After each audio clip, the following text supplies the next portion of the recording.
I'm Professor Rajeev Gowda, Congress Member of Parliament, former professor at the Indian Institute of Management, Bangalore.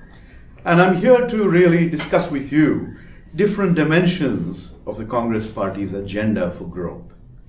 Today, I want to focus on what the Congress Party intends to do on the jobs front, on creating employment for India and her youth. The first step is actually to look back at what has gone on over the last few years. Under Prime Minister Modi, India has suffered from job losses. We have lost, just in 2018 alone, more than 1.1 crore jobs, as per a report from the Center for Monitoring the Indian Economy. That really translates to about 27,000 jobs lost every day. We've seen labor participation rate falling, women's participation in the workforce falling. We are seeing signs of tremendous discouragement in terms of youth and their aspirations for jobs. So where's this coming from? Well, there are really multiple angles to this. Demonetization alone cost the economy 50 lakh jobs just after it was introduced. That happened not only in the formal sector, it happened in India's vast informal and unorganized sector.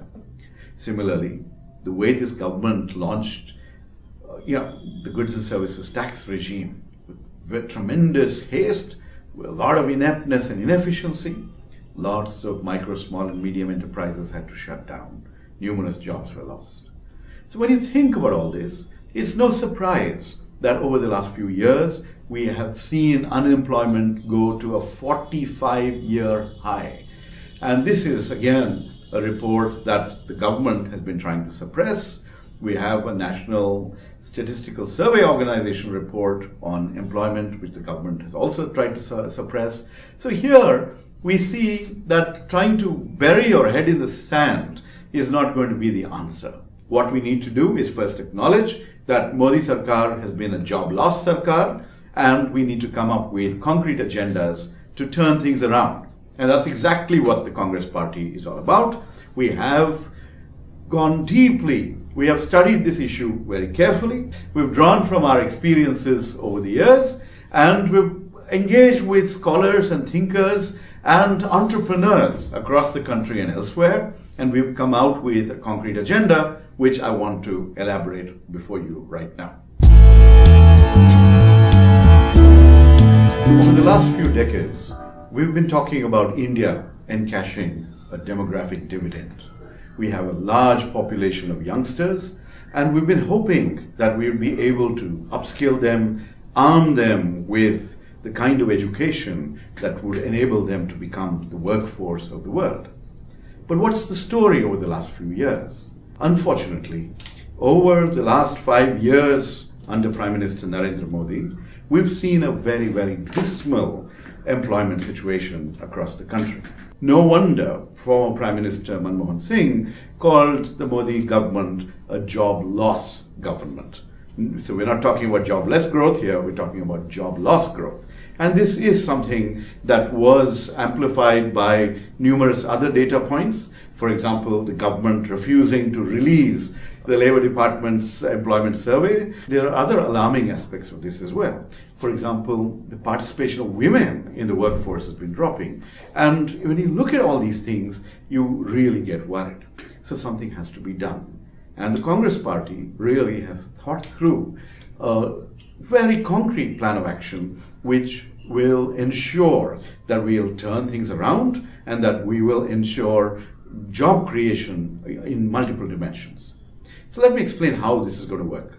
First, take a look at the public sector. There are 4 lakh central government jobs that have been sanctioned and have not been filled. Similarly, there are 20 lakh jobs which have been sanctioned in state governments but have not been filled.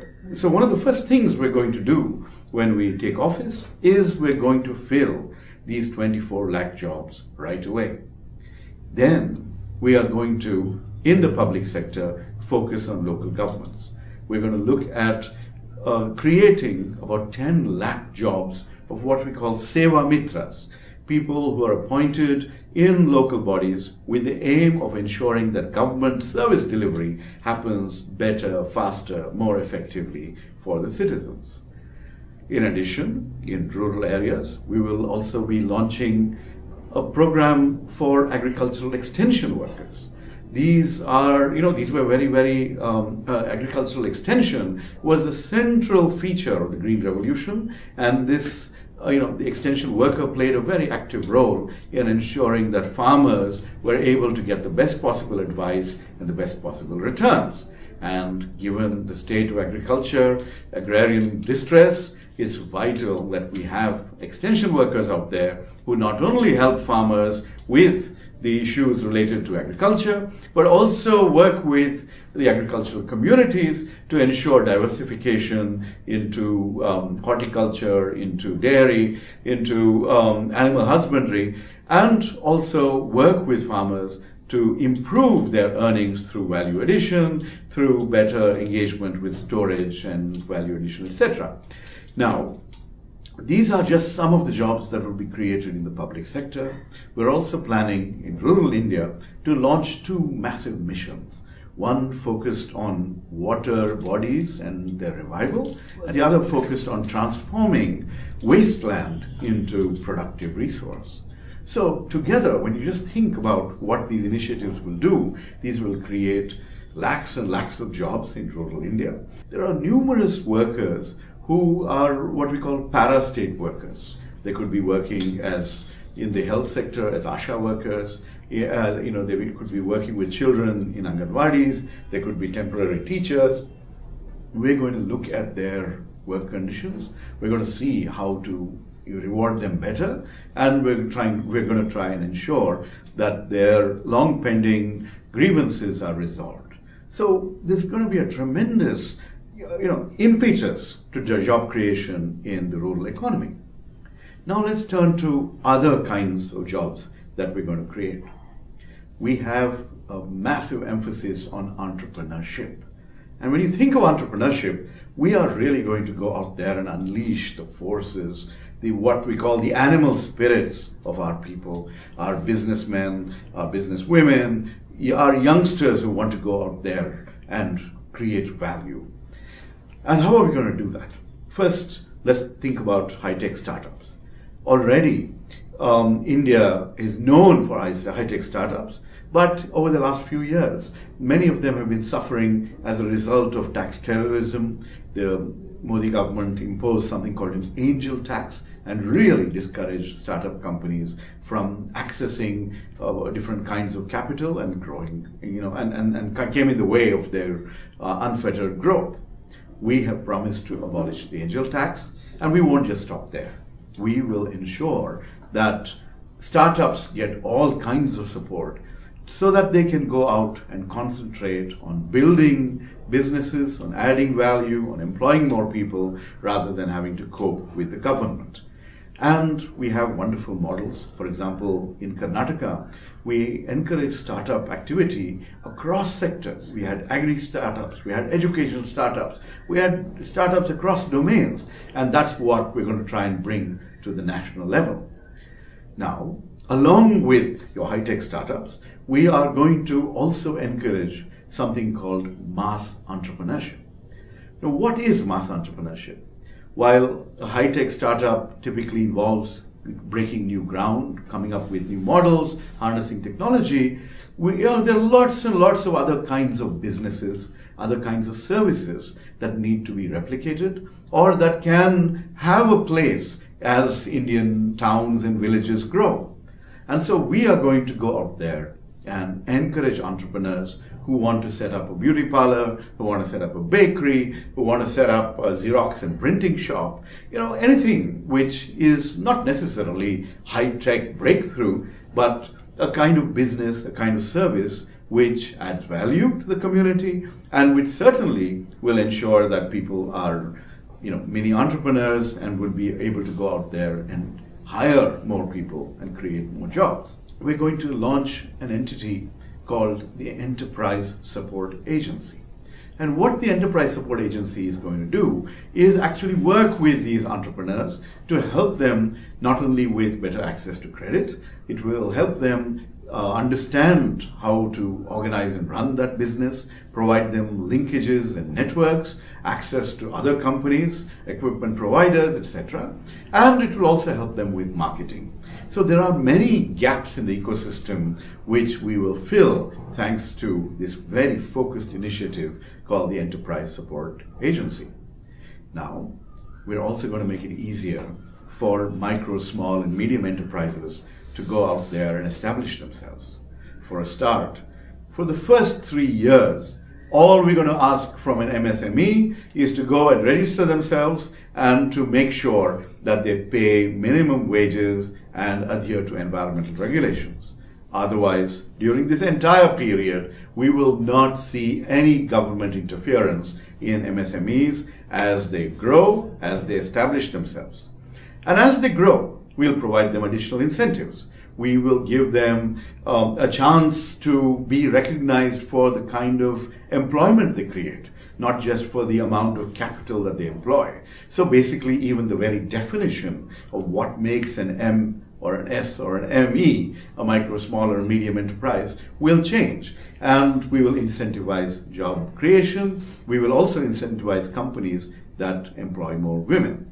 So as we start thinking about all these different dimensions of our job creation thrust, you can see that the impact will be to turn things around dramatically. From job loss, you will see job creation on a massive scale across the country, not leaving any Indian habitation village behind. Now, that's not all. We have other plans as well. There have been, over the years, numerous clusters across India. It could be a textile cluster in Tirupur in Tamil Nadu. It could be, Aligarh, where locks are made. It could be Moradabad. It could be Bidar. It could, many different parts of the country. There are traditional industries which need a certain leg up, and we will ensure that that leg up is possible, that various supporting infrastructure is enhanced, that we will provide a lot of handholding and investment to make these traditional knowledge clusters, traditional industrial clusters, competitive on a global scale. The made in Moradabad, the made in Channapatna will become a brand to reckon with. That's what we're going to focus on. Along with this, when you think about India's diversity of culture, nature, etc., we have the opportunity to really transform our tourism sector. We are a massive underperformer on the global stage when it comes to tourism. And we are going to put in a lot of effort. We're going to also engage with local communities and ensure that the tourism sector gets the fillip, the boost that it massively requires and urgently requires. We will take tourism and make this something that becomes an engine for growth across the length and breadth of India. Along with all these, we have other ideas. And we're also open to even more ideas. We're looking to ensure that those people, those youngsters who are graduating from high school get a very significant apprenticeship. And for this, we are mandating that any company that employs 100 people or more must launch an apprenticeship program and must go out there and give the first choice of job, of employment to those who've been through this apprenticeship program. An apprenticeship program is more than an internship. It will last at least a year, and it provides an opportunity for youngsters to really gain the skills at the workplace, which will enable them to go out and become competitive. So when you start thinking about all these domains and dimensions, you see that the Congress Party has thought through the challenge facing our youth in a very, very substantial way. And there are numerous other programs. It could be our thrust on infrastructure, our thrust on Manrega, our thrust on education and healthcare, which will also create jobs on a massive scale. In education, we plan to increase the investment in education, in the education sector, and take it up to 6% of GDP over the course of our 5-year term. And through that, we are going to ensure that there are many more people employed as teachers, as technicians, people who can work with technology to ensure a much more level playing field in terms of quality and quantity and access to good education for every single Indian. We want to make sure that equality of opportunity that is enshrined in our Constitution becomes a reality. At the same time, in the context of healthcare, we are focused on making healthcare a right. And what we mean by that is that we're going to take the public sector and we're going to make the public sector the first choice for every Indian family when it comes to healthcare. We will invest very strategically and very carefully. We will offer the kind of support that will make it possible for a patient to come to a hospital, to a government hospital, and get free diagnosis, free outpatient treatment, free inpatient treatment and hospitalization. And ours is not going to be an approach that will divert funds to private insurance companies. We're going to follow a more health assurance model.